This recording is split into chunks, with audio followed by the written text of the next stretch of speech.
नमस्कार। कुंडली क्या है चैनल में एक बार आप सभी का स्वागत है। मित्रों, आज आप लोगों के कहने पर एक विशेष विषय लेकर आया हूं कि व्यक्ति के जीवन में कुंडली से कैसे जाने कि वह प्रेम विवाह होगी या प्रेम में पाएंगे धोखा। बहुत सारे लोगों का ये इच्छा था कि इस पर आप एक वीडियो बनावें। तो आज जो विषय है वो ये है कि कुंडली से कैसे जाने कि आप किसी के बारे में वो प्रेम विवाह करेगा या उसे प्रेम में धोखा मिलेगी। इसी पर हम लोग आए।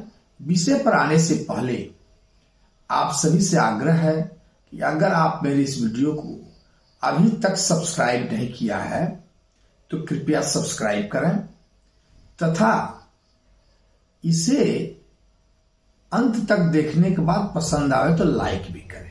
मित्रों, प्रेम विवाह को जानने के लिए हमें सबसे पहले 3 घर को देखना होता है।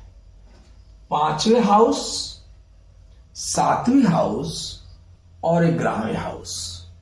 जहां 5वां हाउस, 5वां घर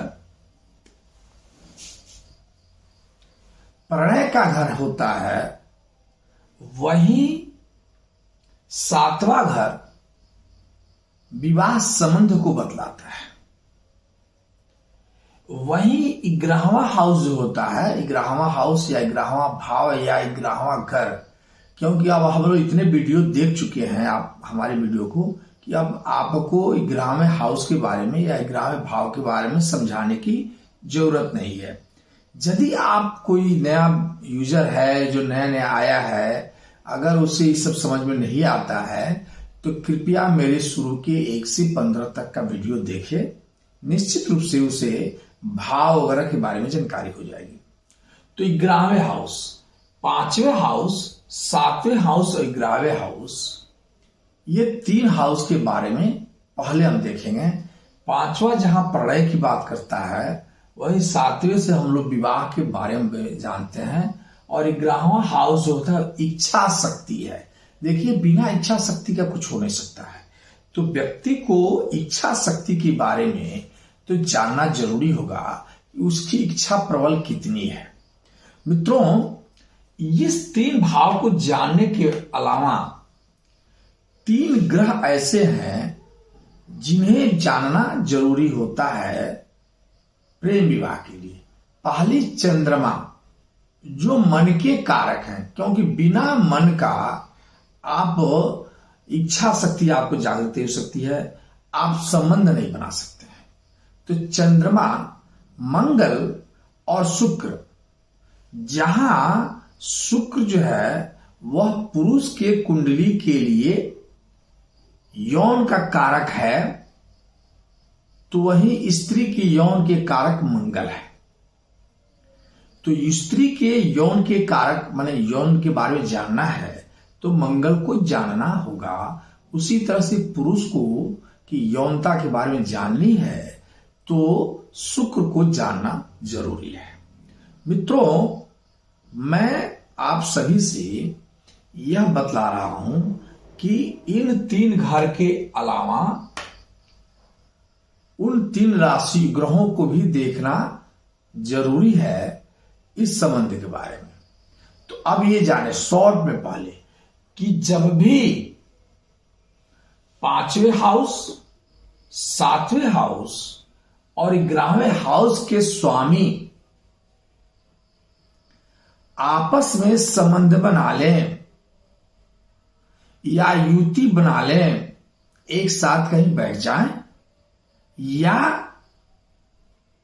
एक दूसरे को देखें, यानी प्रत्युति बना लें, तो वहां प्रेम संबंध स्थापित होता है।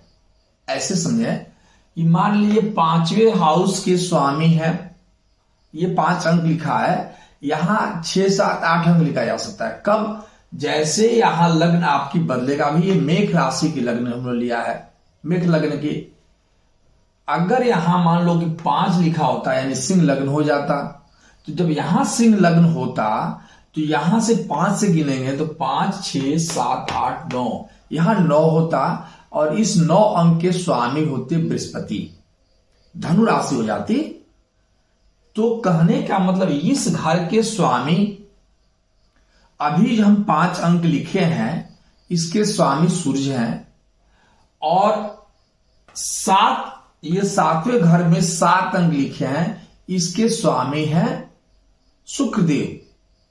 ये आपस में एक साथ कहीं बैठ जाएं, या इच्छा शक्ति के घर के स्वामी बैठ जाएं, या इनकी स्वामी यहां बैठ जाए, यहां का यहां बैठ जाए। जैसे संबंध की बात क्या है, यहां ऐसे समझे, ये 5 अंक है, इसके स्वामी होते हैं सूर्य, सूर्य यहां बैठ गए, और 7 के स्वामी होते हैं शुक्र, शुक्र यहां बैठ गए। ठीक है, या ये दोनों और ये शनि, ये कहीं एक साथ बैठ गए। ठीक है, या ये कहें कि एक दूसरे को देखें, जैसे यहां सूर्यदेव बैठ गए और ये शुक्रदेव यहां बैठ गए, इनकी दृष्टि इस पर आ गई इस घर पे, तो ये प्रेम संबंध बनाता है। बेसिक थ्योरी पर ये जाने कि प्रेम संबंध के लिए 5वें हाउस, 7वें हाउस और 11वें हाउस के स्वामी को देखना नितांत आवश्यक है। अगर ये तीनों कहीं से आपस में संबंध बना लेते हैं, कहीं से एक दूसरे को दृष्टि बना लेते हैं, कहीं से इन दूसरों की प्रतियुति हो जाती है, युति हो जाती है, तो ये या इसके स्वामी और ये दोनों एक जगह बैठ जाते हैं, तो ये जो है प्रेम संबंध के योग बन जाता है। यानी ऐसे व्यक्ति अपने जीवन में प्रेम प्रसंग करने वाला होता है। अब हम लोग ये जाने कि चूंकि हमने एक बात कही आपसे कि चंद्रमा, मंगल और शुक्र को भी देखना जरूरी है, क्योंकि जहां पुरुष की कुंडली में शुक्र के मजबूत होना जरूरी है प्रेम प्रसंग के लिए, वही स्त्री के कुंडली में मंगल को भी मजबूत होना जरूरी है। अब देखिए कुछ चीजें आपको बता रहे हैं कि जब भी चंद्रमा प्रथम दर्शन में, जहां चंद्रमा प्रथम दर्शन में प्रेम के साथ साथ ये कहा जाए कि आकर्षक और संवेदनशीलता का कारक है। चंद्रमा क्या है? मन के कारक हैं, संवेदना के कारक हैं। एक जो है ये कहा जाए कि एक तरह से सौंदर्य के भी कारक हैं चंद्रमा, तो वही हमने कहा आकर्षक के भी कारक हैं। तो वही मैंने ये कहा कि जो है शुक्रदेव वैभव के कारक है। ठीक है, तो अब वैसे तो हर ग्रह किसी न किसी माध्यम से संबंध बनाते हैं प्रेम के बारे में, लेकिन इन तीनों ग्रहों को ही देखना मुख्यतः आवश्यक है।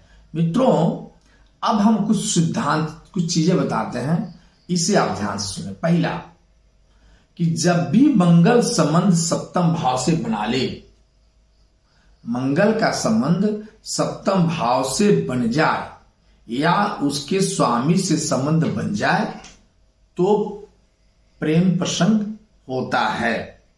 जैसे अगर मान लीजिए यहां मंगल आकर बैठ गए और इसके स्वामी शुक्र हैं 7 के, ये भी यहीं बैठ गए, तो ये प्रेम प्रसंग बनेगा।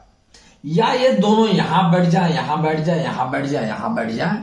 यही कह रहा है कि जब भी सप्तम भाव के स्वामी के साथ मंगल संबंध बना लें या सप्तम भाव पे आकर ये बैठ जाएं और सप्तम भाव के स्वामी की कहीं से दृष्टि पड़ जाए,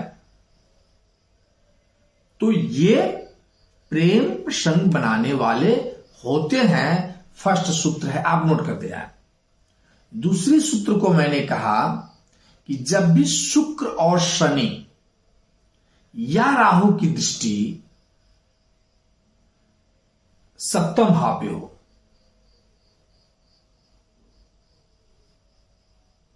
कहने का मतलब जब भी सप्तम भाव पे शनि और राहु या शनि, कहने का मतलब कि शनि या राहु की दृष्टि जब भी हो, या कहा जाए शुक्र शनि या राहु से युत हो, शुक्रदेव शनि से या राहु से युत हो, मतलब उनके साथ बैठ गए, प्रेम प्रसंग बन जाएगा। ऐसे इसलिए कहीं भी कुंडली में शुक्रदेव के साथ आप शनि या राहु को बैठा हुआ देखें, एक साथ युति बनाकर, या शनि की दृष्टि या राहु की दृष्टि शुक्र पर पड़ रही है, तो प्रेम प्रसंग बनाने वाली कुंडली बनती है। दूसरा सूत्र हमने बताया। तीसरा सूत्र जानिए कि जब भी शुक्र, ऐसे समझे कि जब भी शुक्र लग्न या सातवें भाव से संबंध बना ले, जब भी शुक्र लग्न या सप्तम भाव से संबंध बना ले कुंडली में, जब पाए तो ये पाएंगे कि आप ये शादी संबंध होने वाली प्रेम प्रसंग किस में हो सकता है। जैसे प्रथम भाव के स्वामी मंगल है, यहां पर चूंकि मेष राशि होती है, एक है अंक, एक का स्वामी मंगल होते हैं, और ये मंगल के साथ कहीं भी शुक्र बैठ गए एक साथ, तो यानी लग्न के स्वामी के साथ उनका संबंध बन गया। यहां मंगल, भले ही यहां मंगल देव आकर बैठ गए, अब प्लस में ये हमने कहा कि शुक्रदेव भी यहीं बैठ गए। तो जब भी शुक्र इस राशि के स्वामी या इसके स्वामी, तो इसके स्वामी तो शुक्र ही है, मान लीजिए यहां 8 अंक होता, यहां 9 होता, बृहस्पति हो जाते, शुक्र और बृहस्पति एक साथ संबंध कहीं बना लेते, तो भी शादी संबंध प्रेम में प्रगाढ़ता हो जाती है और प्रेम का संबंध बनता है, ऐसा पाया गया है। यह तीसरा सूत्र हमने बताया। चौथा सूत्र हम लोग समझे कि चंद्रमा का लग्न से संबंध हो जाए। चंद्रमा चूंकि मन के कारक हैं और वो चंद्रमा कहीं भी लग्न से संबंध बना ले, यानी लग्न में ही आकर बैठ जाए चंद्रमा, और क्या हो तो या ये कहा जाए कि सप्तम भाव के स्वामी के साथ संबंध बना ले, लग्न के स्वामी के साथ चंद्रमा संबंध बना ले, या सप्तम भाव के स्वामी के साथ संबंध बना ले, तब भी प्रेम शादी होता है। अब कैसे समझें इसको? लग्न के स्वामी मंगल है और चंद्रमा आकर के मंगल और चंद्रमा यहीं बैठ जाए, या सप्तम के स्वामी शुक्र हैं, शुक्र और मंगल एक साथ कहीं बैठ जाए, तो ये संबंध बनाने वाली प्रेम प्रसंग की होती है, ऐसा कहा गया है। यानी यूं माने कि सप्तम भाव के स्वामी या लग्न के स्वामी के साथ जब चंद्रमा अपनी स्थिति को स्पष्ट करेंगे या बनाएंगे, युति बनाए या प्रतियुति बनाए, तब भी प्रेम प्रसंग होता है। प्रतियुति का मतलब दोनों एक दूसरे सातवें पर बैठे हों तो एक दूसरे को देखेंगे, ठीक है। इसी प्रकार से शुक्र का भी इंपॉर्टेंस सबसे ज्यादा होता है। अगर शुक्र शुभ ग्रह से दृष्ट है तो संबंध, प्यार का संबंध जो होता है वो सात्विकता से भरा होता है। अगर शुक्र पाप ग्रह से दृष्ट है तो जो प्यार का संबंध होगा वो भोग से संबंधित होगा। अगर शुक्र कहीं बृहस्पति के साथ 5वें या 9वें यहां या यहां बैठ जाते हैं, तो ऐसे संबंध, प्रेम का संबंध जो होता है वो अध्यात्म से जुड़ा हुआ होता है, ठीक है। ये चीजें आप देखें, इसके अलावा जब भी शुक्र चंद्रमा के साथ युति बनावे, तब भी मतलब एक साथ चंद्रमा शुक्र और कहीं एक साथ बैठ जाए तब भी प्रेम प्रसंग बनता है। जब भी शुक्र माने चंद्रमा के साथ बनाते हैं तो ऐसे व्यक्ति रसिक मिजाज होते हैं, या कहिए कि सकारात्मक सोच वाले होते हैं, लेकिन प्रेम प्रसंग का होता है। पंचम भाव के स्वामी को मैंने पहले बता दिया कि पंचम भाव के स्वामी के साथ शुक्र और चंद्रमा का संबंध बन जाए तो समझिए कि आपका प्रेम प्रसंग होना सुनिश्चित है। ठीक है। कुंडली में इन सब के बाद राहु की दृष्टि को देखना जरूरी होता है। राहु, शनि और केतु ये तीनों कहीं से शुक्र के साथ संबंध बनाते हैं, तो या यूं कहें कि इनकी संबंध लग्न से बन जाए तो व्यक्ति प्रेम प्रसंग करने वाला होता है। जैसे राहु यहां बैठ गए तो यद्यपि शादी में दिक्कत होगी, लेकिन पांचवी दृष्टि यहां पड़ेगी, संबंध बनाएंगे। और लग्न के स्वामी अगर मंगल भी कहीं मिल गए उन्हें तो शादी प्रेम प्रसंग की में वृद्धि होती है। ऐसा कहा गया है कि जब भी कुंडली में मंगल का शनि या राहु के साथ संबंध बन जाए, युति बन जाए, प्रत्युति बन जाए, तो शादियां प्रेम प्रसंग से होती है।